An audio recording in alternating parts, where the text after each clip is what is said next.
Saudara-saudara, kita tadi telah membaca ya dari Matius pasal 24 ayat 1 sampai ayat yang ke-8. Nah, kalau kita baca keseluruhan pasal ya Matius 24 25 ini adalah tentang khotbah Yesus tentang akhir zaman. Tapi malam ini saya ingin coba mengangkat satu tema saja dari teks yang kita baca itu adalah mengenai akan berakhirnya ya zaman gereja, atau dengan kata saya percaya pre-tribulasi gitu. Nah, apa maksud saya mengangkat topik ini?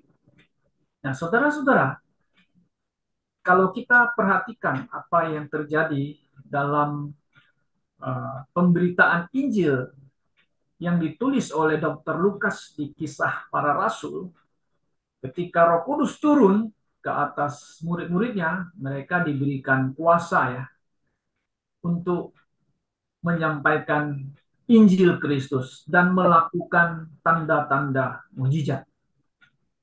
Nah, hanya rasul-rasul dan juga ada beberapa orang yang penginjil, atau kita mengatakan penginjil, mereka juga diberikan itu urapan Roh Kudus di mana mereka memberitakan Injil ya, seperti Filipus kepada Sida-Sida dan yang lain-lain juga ya, memberitakan Injil kepada orang lain.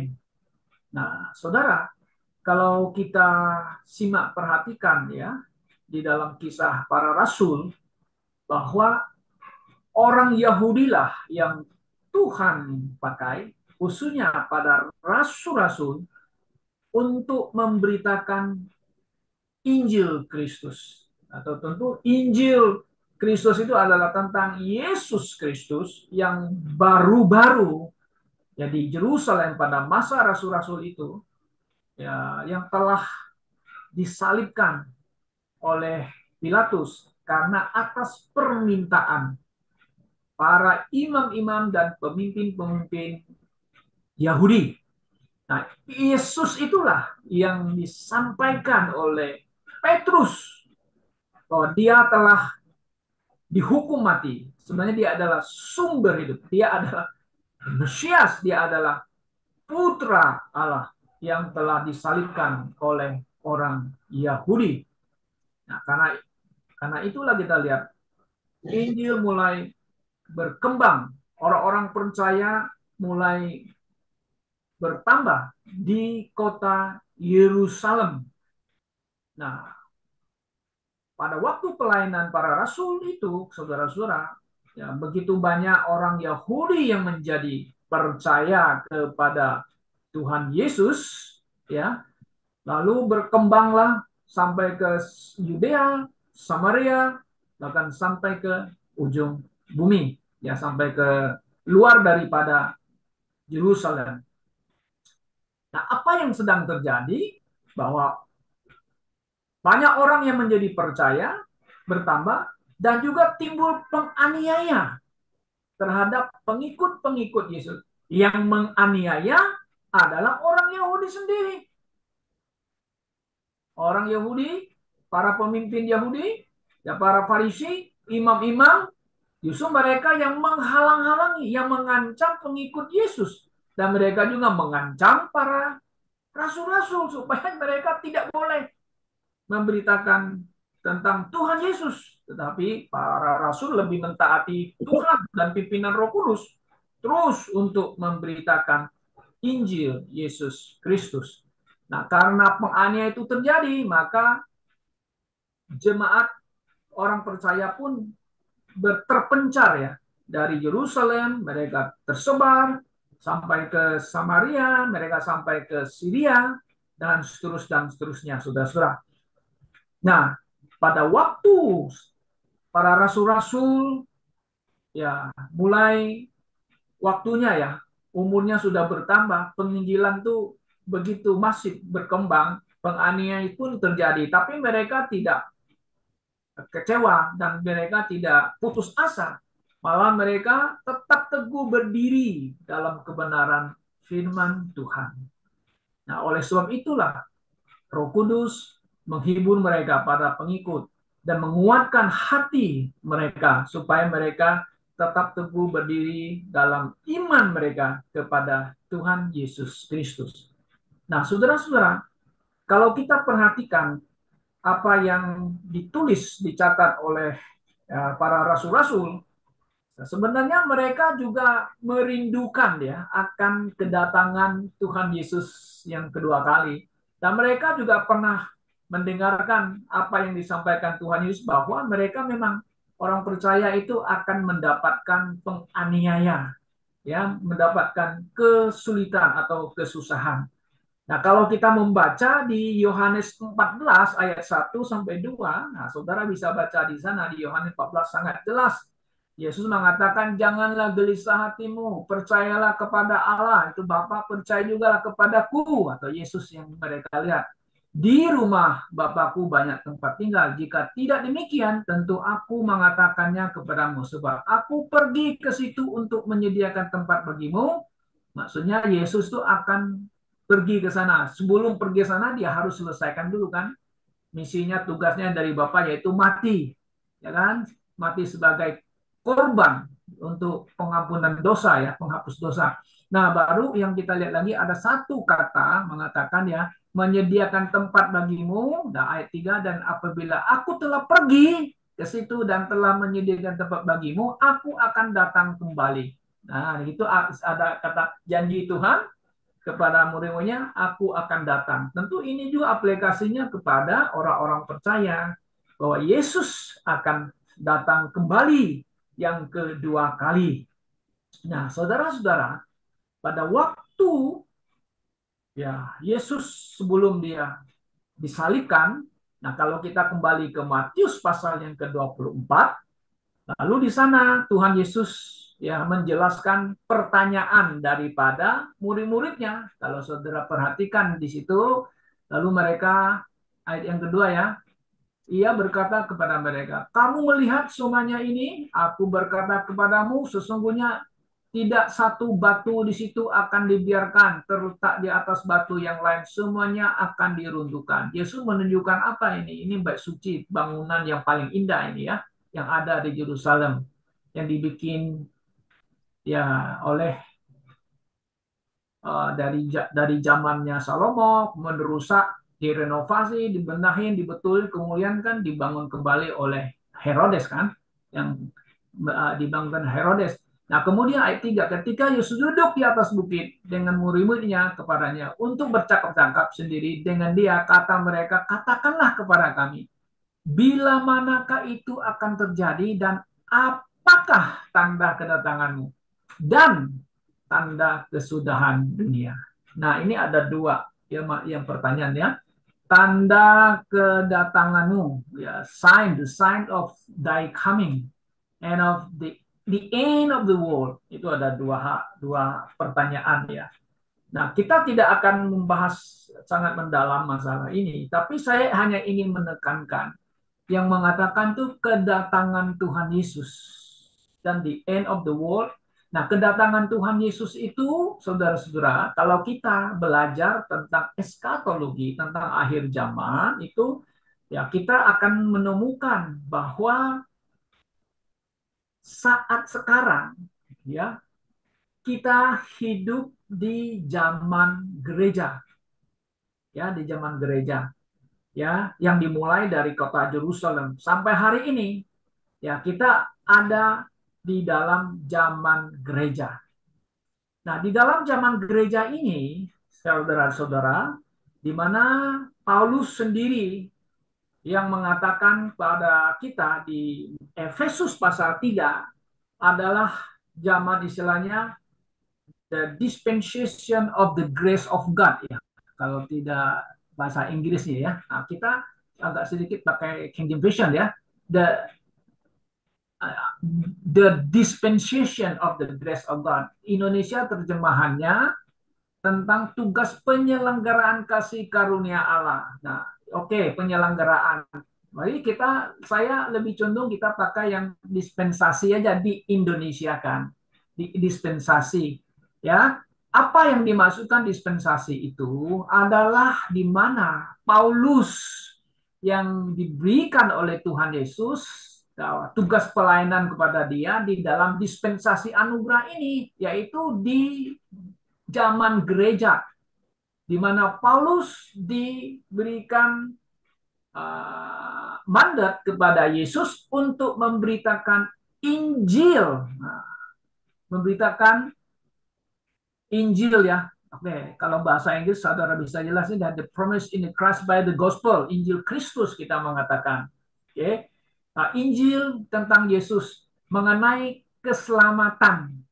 Ya, keselamatan yang Tuhan berikan kepada bangsa-bangsa lain karena Paulus ini adalah the apostle of Gentile, artinya rasul untuk bangsa-bangsa lain, di mana bangsa-bangsa lain ini ya mendapatkan anugerah Allah, ya hanya dengan anugerah Allah kita diselamatkan melalui iman kepada Yesus Kristus, itu di Efesus pasal yang kedua ayat 8 ya. Nah, jadi kita berada di dispensasi anugerah keselamatan, yaitu zaman gereja.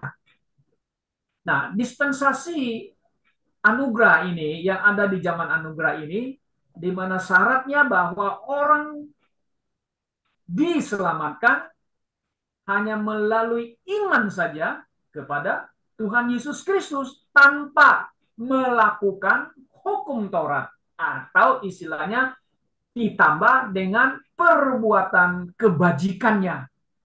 Hanya satu saja syaratnya, believe. Tapi believe-nya harus sesuai dengan Roma pasal 10 ayat 9.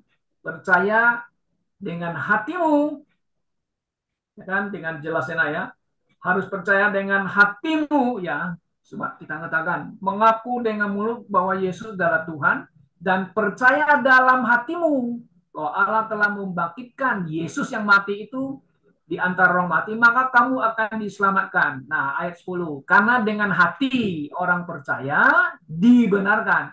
Dan dengan mulut orang mengaku dan diselamatkan. Nah, ini sangat jelas. Ya, saudara-saudara. Nah, apa yang Yesus sampaikan di Matius pasal 24? Dia menjelaskan kepada muridnya bahwa tanda-tanda kedatangan Yesus. Nah, tanda-tanda kedatangan Yesus sudah diterterakan di ayat-ayat yang selanjutnya yang sudah kita baca. Nah, Yesus akan datang setelah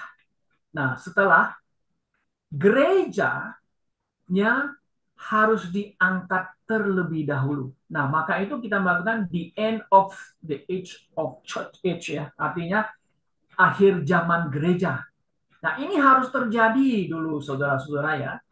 Nah, kita lihat bahwa memang apa yang Tuhan Yesus mengatakan di dalam konteks di sini ini, dunia itu akan mengalami ya berbagai macam ya.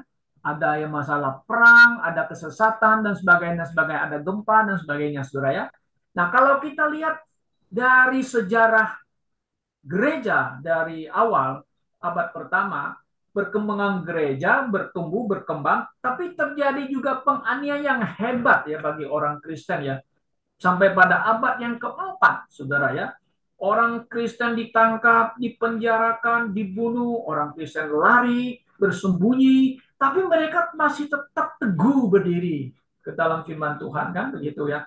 Bahkan mereka menjadi dibawa ke dalam di Roma. Kalau menurut sejarah kan banyak orang Kristen hanya diterkam oleh singa dan sebagainya, tapi mereka tidak menyangkal Yesus. Nah, itu di zaman Romawi, saudara-saudara, orang Kristen dianiaya.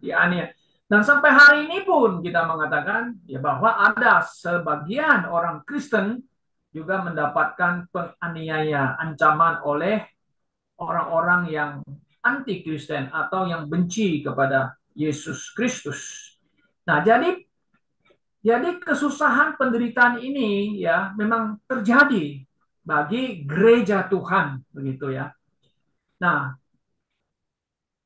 sebelum Tuhan Yesus datang menginjak kakinya ke atas bumi ini, memang harus ada terjadi dulu apa yang terjadi, yaitu di mana zaman gereja ini Nah, zaman gereja ini harus, ya, artinya the end of the church age ini ya, harus terjadi dulu, diangkat terlebih dahulu, saudara-saudara. Nah, ini yang saya yakini, yang saya imani, percaya, sebelum Yesus datang yang kedua kali dan menginjak kakinya ke atas bumi ini, maka terlebih dahulu gereja Tuhan harus diangkat. Maka itulah yang kita mengatakan pre-tribulasi. Nah, saya percaya dengan ajaran ini pre-tribulasi. Nah, sebelum tribulasi ini terjadi, memang ada kesusahan orang yang dialami oleh orang Kristen. Yes, ada, saudara-saudara ya. Nah, ini hanya permulaan saja penderitaan untuk masuk ke dalam masa kesusahan besar. Nah, yang kita percaya itu kesusahan besar itu adalah kesusahan besar 7 tahun di mana antikris akan menguasai dunia ini. Nah, tapi saya hanya ingin menekankan mengenai tentang di mana zaman gereja ini akan berakhir, yaitu akan berakhir langsung lalu masuk ke dalam masa tribulasi. Nah, sekarang begini, apa landasan saya percaya bahwa gereja akan berakhir, arti dengan kata lain pre-tribulasi, bahwa orang-orang percaya atau gereja Tuhan tidak akan masuk ke dalam kesusahan besar, yaitu atau tribulasi besar. Apa alasannya? Kenapa kita percaya pre-tribulasi? Kenapa kita percaya bahwa gerejanya akan diangkat, tidak akan masuk ke dalam kesusahan besar? Nah, yang pertama, apa yang Yesus sampaikan di Matius pasal 24, kalau kita terus baca pasal 25, itu sebenarnya adalah tribulasi besar yang akan dialami oleh orang Yahudi. Nah, memang saya tahu, saudara-saudara, mereka yang tidak percaya tribulasi dan mereka yang tidak percaya milenium, atau dengan kata A, milenium. Jadi kata A, milenium, artinya tidak ada milenium. Mereka tidak percaya Yesus akan datang mendirikan kerajaan 1000 tahun. Lalu mereka menginterpretasikan itu secara alegorikal, mengatakan bahwa gereja sekarang yang ada di bumi ini, termasuk Katolik, Ortodok, dan macam-macam, adalah pengganti umat Israel. Dengan bahasa teologianya, the replacement of theology. Artinya, Israel sudah nggak ada, katanya. Yang ada sekarang adalah gereja menggantikan Israel. Nah, kita tidak percaya dengan pemahaman itu, ya saudara-saudara ya. Kenapa? Karena Paulus mengatakan bahwa Allah Bapa ya tidak membuang orang Israel. Sekalipun mereka menolak Yesus sampai hari ini, mereka menyalibkan Tuhan Yesus, dan Paulus mengatakan mereka adalah musuh Injil Yesus Kristus, tetapi mereka adalah umat pilihan Allah sesuai dengan janji Allah kepada Bapak Abraham. Ini tidak bisa dipungkiri dan tidak bisa dihilangi, saudara-saudara. Kalau kita baca di Roma, pasal yang ke-9, ke-10, dan 11, jelas. Paulus mengatakan Tuhan tidak membuang mereka. Tidak.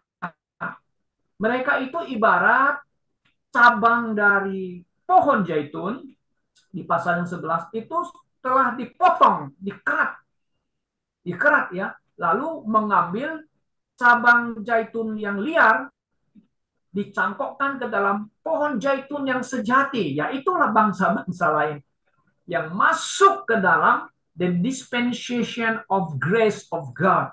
Nah, kita yang mendapatkan anugerah besar di dalam memberitakan ya Injil Yesus Kristus. Jadi Tuhan mengalihkan itu dari orang Yahudi kepada bangsa lain untuk untuk memberitakan Injil Yesus Kristus sampai ke ujung bumi. Nah, jadi itu alasan yang pertama, saudara-saudara, bahwa gereja Tuhan akan dirapture sebelum masuk ke dalam penderitaan besar, karena penderitaan besar itu bukan untuk gereja, tapi adalah untuk orang Yahudi, sesuai dengan nubuatan juga oleh Yeremia pasal 30 ayat 7. Dengan bahasa teologi yang kita kenal itu ada istilah Jacob's trouble. Nah, itu kalau di dalam teologi ya, dalam pengajaran teologi, Jacob troubles ya, saudara ya. Artinya apa kalau terjemahan Indonesia itu katanya kesusahan bagi Yakub. Yakub itu siapa? Yakub itu adalah Israel. Ya, Israel kan Yakub namakan diganti Israel. Nah, keturunan Israel itu siapa? Ada 12 suku. Ya, mereka orang Israel, saudara-saudara. Jadi ini adalah kesusahan besar bagi keturunan Yakub. Ya, orang kita mengatakan ya orang Yahudi. Ya, jadi tidak bisa gereja menggantikan Israel. Ini betul-betul sangat bertentangan dengan apa yang diajarkan atau ditulis oleh Rasul Paulus, ya. Nah, saudara, maka timbullah yang saya katakan tadi itu amilenium, ya. Ada juga yang mengatakan post milenium, artinya sekarang sudah masuk zaman milenium dari sejak Injil diberitakan. Nah, kita tanya mana mileniumnya? Mileniumnya ada di gereja, kata. Yang kata ada di hati. Betul. Kita percaya Yesus, saya ada damai sejahtera yang Tuhan Yesus berikan. Ya, karena ada Roh Kudus di mana saya percaya Yesus, betul. Tapi damai yang dimaksudkan adalah the global, the universal peace. Tidak ada itu. Bahkan di gereja mana ada damai. Justru banyak penyimpangan, banyak sikut-sikutan, saling menjatuhkan hamba Tuhan, ya, saling merebut jabatan. Ada damai? No, nggak ada damai itu, saudara-saudara. Nah, jadi kita mengatakan mereka yang menganut amilenium, nah itu adalah Roman Catholic. Dan juga pada gereja-gereja Reform atau gereja-gereja Protestan, ya, mereka tidak percaya Yesus akan datang mendirikan kerajaan 1000 tahun, ya. Dan mereka juga tidak percaya ada tribulasi. Katanya tribulasi itu sudah terjadi. Di mana? Di zaman gereja mula-mula, sejak bait suci diruntuhkan, gereja mulai bertumbuh, orang-orang Kristen menderita dan dianiaya begitu hebat sampai abad yang keempat.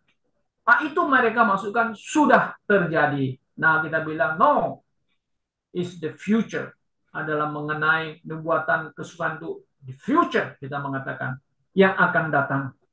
Nah, saudara-saudara yang saya kasih dalam Tuhan Yesus. Nah, kita lihat yang alasan yang kedua, kenapa kita percaya tribulasi atau gereja akan diangkat tidak masuk ke dalam kesusahan besar, ya. Karena orang Yahudi, ya, sampai hari ini dari sejak Yesus datang mereka sudah tolak dan mereka tolak terus, mereka tolak sampai hari ini tidak mau percaya. Nah, jangan heran mereka sebagian kelompok ini ada yang benci kepada Kristen, kan? Ya, yang saya katakan itu minggu yang lalu menjadi viral, kan? Orang-orang yang Yahudi yang percaya yang mau kebaktian hari Minggu dihalang-halangi sampai polisi harus turun tangan. Nah, ini kan sangat suatu peristiwa yang mengagetkan orang Kristen juga begitu, saudara. Bahkan mereka minta Perdana Menterinya Benjamin Netanyahu supaya sahkan undang-undang orang Kristen tidak boleh menginjil di Israel, tidak boleh menginjil kepada orang Yahudi. Ya, Netanyahu nggak mau. Dia tahu bahwa orang Kristen di seluruh dunia sangat mendukung orang Israel atau orang Yahudi. Nah, saudara-saudara, sekalipun demikian mereka tolak Yesus, tapi mereka masih tetap umat pilihan Tuhan karena janjinya kepada Bapak Abraham, ya. Makanya Tuhan itu masih menunjukkan belas kasihan kepada umatnya walaupun mereka pernah dimusuhi bahkan dibinasakan atau di Holocaust yang terkenal itu di abad yang apa nama itu di Perang Dunia yang kedua oleh Hitler, ya, membunuh orang Yahudi besar-besaran di Eropa dan didukung oleh gereja. Itu ini memang tidak baik atau kita mengatakan suatu kejahatan luar biasa di mana gereja juga terlibat, ya, pembunuhan begitu. Nah, tapi dengan peristiwa itu mereka mulai kembali ke tanah leluhur. Waktu itu mereka belum apa namanya menjadi satu bangsa, masih dikuasai bangsa-bangsa lain kan atau dijajah gitu, ya. Tapi tangan Tuhan yang penuh kasih itu, ya, sedikit mereka balik balik balik yang istilahnya kan bahasa sehari pulang kampung kita mengatakan, ya, ya balik kampung, aliyah katanya istilah bahasa Ibrani, aliyah. Aliyah itu artinya mereka balik, ya, ke kampung halaman tanah leluhur mereka. Baru kemudian tahun 48 bulan Mei kalau tidak salah, ya, mereka menjadi satu negara yang merdeka, saudara, ya, menjadi negara demokrasi. Bukan kerajaan, saudara. Mereka belum punya kerajaan. Hanya istilah negara demokrasi. Ya, demokrasi itu. Ya, ini adalah kemurahan Tuhan menggenapi semua nubuatan Tuhan. Bahwa Tuhan akan mengembalikan mereka dari utara, timur, barat, selatan. Mereka mulai balik ke tanah leluhur mereka. Ya, tapi apa yang mereka lakukan, ya, penolakan Yesus, bahkan mereka juga sampai di zaman sekarang mereka juga anti Kristen, ya toh, mau menghalangi penginjilan. Wah, ini bertambah lagi itu apa penderitaan mereka nanti, ya, akan Tuhan akan hukum mereka lagi. Itu hukumnya di mana? Nah, di tribulasi kita katakan. Oke, nah saat ini saudara-saudara, tribulasi akan berlaku nanti kalau bait suci yang ketiga dibangun ulang. Nah, kalau menurut saya pemahaman pre-trib, kita mengaku pre-trib itu, ya, kalau udah pre-trib itu terjadi, ini memang banyak pandangan. Apakah baru dibangun bait suci atau sebelum pre-trib terjadi, bait sucinya sudah terjadi. Nah, ini banyak, ada dua pemahamannya, ya. Nah, kalau pre-trib berarti nanti itu bait suci akan dibangun kembali. Maka sekarang mereka sudah siap-siap kan, sudah punya dana, punya peta, punya semua aturan-aturan mainnya karena mereka nanti akan kembali lagi ke hukum Taurat. Maka gereja harus diangkat dulu, baru nanti lagi. Nah, ini yang saya yakini, pre-tribulasi. Gereja harus diangkat. Yang ketiga, kenapa gereja tidak akan masuk ke dalam masa kesusahan? Karena gereja Tuhan yang ada di atas bumi ini adalah tubuh Kristus. Dengan kata lain, dia adalah mempelai bagi Kristus. Nah, ini bagi mempelai Kristus, saudara-saudara.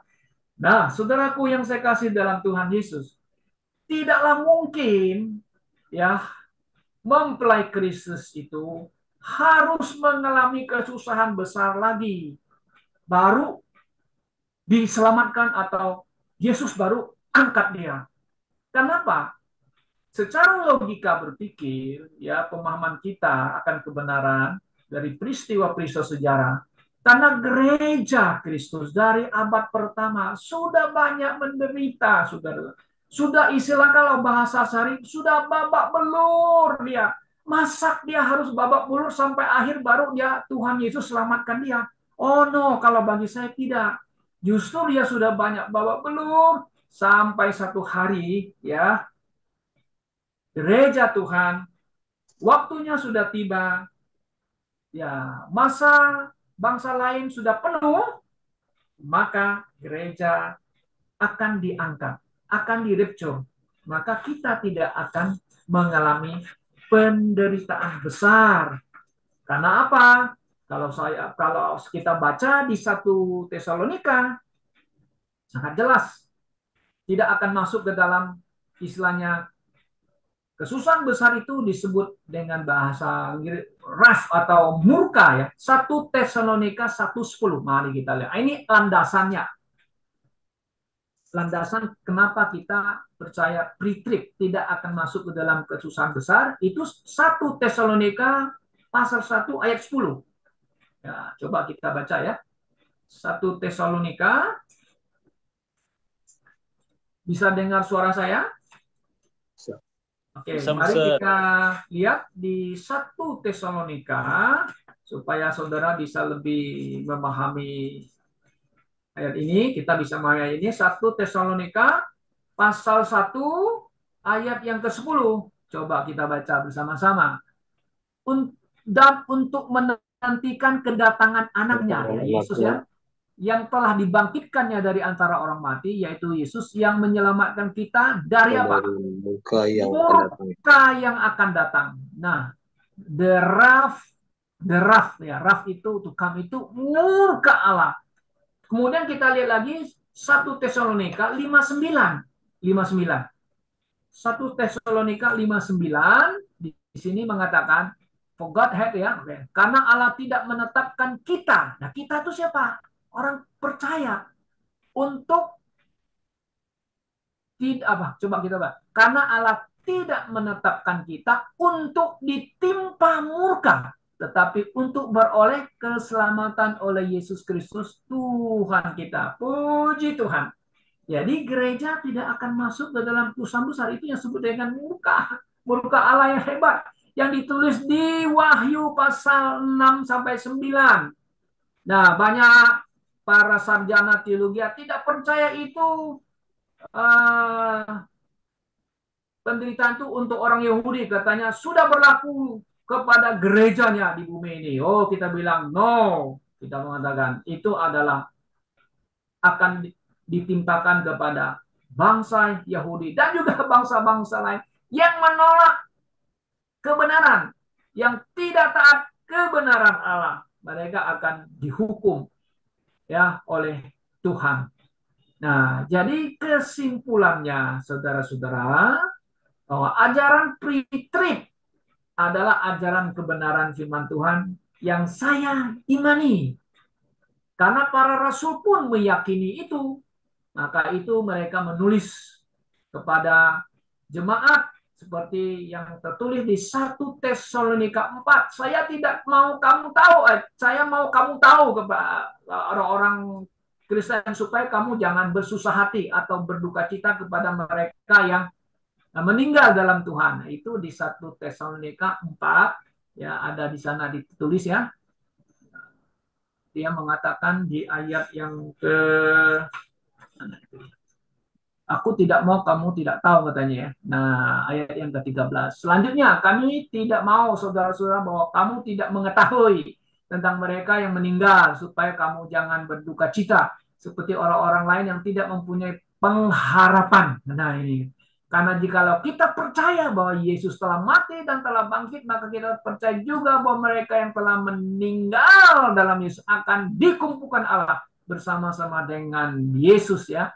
Artinya akan terjadi rapture ayat 15. Dan kami katakan kepadamu dengan firman Tuhan kita yang hidup, yang masih tinggal sampai kedatangan Tuhan, sekali-sekali tidak akan mendahului mereka yang telah meninggal. Sebab pada waktu tanah diberi, yaitu pada waktu penghulu malaikat berseru dan sangkala Allah berbunyi, maka Tuhan sendiri akan turun dari surga. Mereka yang mati dalam Kristus akan lebih dahulu bangkit. Nah, jadi yang mati dalam Kristus yang dikubur, mereka dibangkitkan dulu. Kita yang masih hidup tiba-tiba akan diubah dan diangkat ke angkasa bertemu dengan Tuhan Yesus. Ini pun sesuai dengan yang ditulis oleh Paulus di 1 Korintus pasal 15. Ya, 1 Korintus 15 ayat 50 dan 52. Nah, the twinkling of the eyes katanya. Sekejap apa? Sekedip mata ya. Kita dibuat cep, langsung kita diangkat. Nah, saudara yang saya kasih dalam Tuhan Yesus. Jadi apa yang Yesus jelaskan mengenai tanda-tanda akhir zaman, tanda-tanda kedatangannya, dan juga tanda-tanda akhir zaman, nah itu perlu kita harus belajar kembali. Selanjutnya ya, bahwa akhir zaman nanti, kan banyak. Akhir zaman gereja, nanti ada akhir zaman tribulasi, dan juga ada akhir zaman 1000 tahun. Nah, itu akan berakhir. Nah, sekarang pertanyaan, kapan Yesus akan mengakhiri gerejanya yang di bumi? Saya tidak tahu. Karena itulah kita saudara, orang percaya, kita hanya bisa menanti dengan pengharapan di dalam Tuhan Yesus. Bisa saja sewaktu-waktu Yesus bisa mengangkat orang-orang yang percaya. Saudara-saudara yang saya kasih dalam Tuhan, apakah kita percaya? Apakah saudara yakin percaya bahwa kita akan direcur dan tidak akan masuk ke dalam penderitaan lagi? Karena gerejanya sudah menderita dari abad pertama. Sampai sekarang pun ada gereja-gereja orang Kristen semuanya juga yang menderita. Masa harus babak belur dia menderita terus? Tidak mungkin kan? Maka itu dia tidak akan masuk ke dalam kesusahan besar. Tapi Tuhan akan menjemput kita, adalah mempelainya. Kiranya Tuhan menolong kita. Kiranya Tuhan memberkati firman-Nya. Mari kita berdoa.